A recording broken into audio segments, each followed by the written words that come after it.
आज आपण खट्टा पाणी बनवूया। त्यासाठी मी इथे एक मुठ्ठी पुदिना घेतलाय, एक मूठ कोथिंबीर,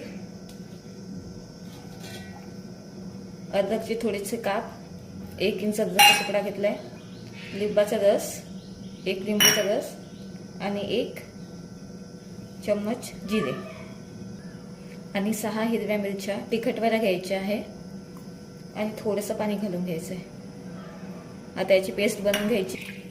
आता याला आपण गाळून घेऊ नीट।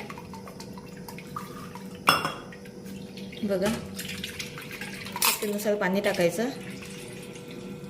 पाणीपुरी मसाला 2 चम्मच, हिंग 1 चम्मच, भाजलेला जिऱ्याचा पावडर 1 चम्मच, चाट मसाला 1 चम्मच, कोथिंबीर आणि बुंदी, आवश्यकतेनुसार मीठ। पाणी तयार